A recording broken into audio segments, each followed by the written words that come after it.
ഈശോമിശിഹായ്ക്ക് സ്തുതിയായിരിക്കട്ടെ. ഒരു മനുഷ്യനെ സംബന്ധിച്ചിടത്തോളം അവൻ എത്ര ഉയരങ്ങളിലെത്തിയാലും അവൻ്റെ സന്തോഷത്തിലും സന്താപത്തിലും ഞെരുക്കങ്ങളിലും ആദ്യ അവസാനം നിറഞ്ഞു നിൽക്കുന്ന വാക്കാണ് അമ്മ. അമ്മയ്ക്ക് പകരം വെക്കാൻ മറ്റൊന്നുമില്ല.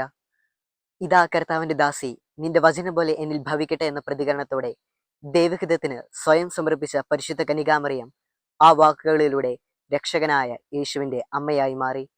അതോടൊപ്പം രക്ഷകനായ യേശുവിൻ്റെ സഹനത്തിൽ പങ്കുചേരുവാനുള്ള വിളി അവൾ ഏറ്റെടുക്കുകയായിരുന്നു. ഏത് പ്രതിസന്ധി ഘട്ടങ്ങളുടെ മുമ്പിലും പതറാതെ നിൽക്കുവാനുള്ള കരുത്ത് പരിശുദ്ധാത്മാവ് അവൾക്ക് പ്രദാനം ചെയ്തു. തൻ്റെ പൊന്നോമന പുത്രനെ പ്രസവിക്കുവാൻ സമയമെടുത്തപ്പോൾ അഭയം കിട്ടാതെ കാലിത്തൊഴുത്ത് തേടി പോകേണ്ടി വരുന്ന ഒരമ്മയുടെ ആശങ്കയും പരിഭ്രമവും എത്രയുണ്ടെന്ന് പറഞ്ഞറിയിക്കാനാവില്ല.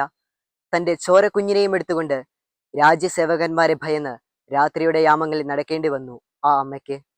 കനികാമറിയം എല്ലാം സഹിച്ചു. കുരിശു ചുമന്നുകൊണ്ട് ഗാഗുത്താമലയിലേക്ക് പോകുന്ന മകനെ കാണുന്ന ആ അമ്മയുടെ മുഖം ആരെയും വേദനിപ്പിക്കുന്നതാണ്. മകൻ അവസാന രക്തം ചിന്തി പിടഞ്ഞു മരിക്കുമ്പോൾ വേദനയുടെ കനലുകളെല്ലാം മനസ്സിലൊതുക്കി ആ കുരിശിൻ ചുവട്ടിൽ നിൽക്കുന്ന അമ്മയെ നാം കാണുന്നു. ആ അമ്മയെ പോലെ നമ്മുടെ ആകുലതകൾ, വിഷമങ്ങൾ, ദുഃഖങ്ങൾ എല്ലാം ആ കുരിശിൻ ചുവട്ടിലേക്ക് നമുക്ക് സമർപ്പിക്കാം. പരിശുദ്ധ അമ്മയോടൊപ്പം ചേർന്ന് നിന്ന് നമുക്ക് പ്രാർത്ഥിക്കാം. അമ്മേ മാതാവേ, ഞങ്ങളുടെ ആകുലതകളെല്ലാം അങ്ങയുടെ മാധ്യസ്ഥം വഴിയായി അങ്ങയുടെ പ്രിയപുത്രനിലേക്ക് സമർപ്പിക്കുന്നു.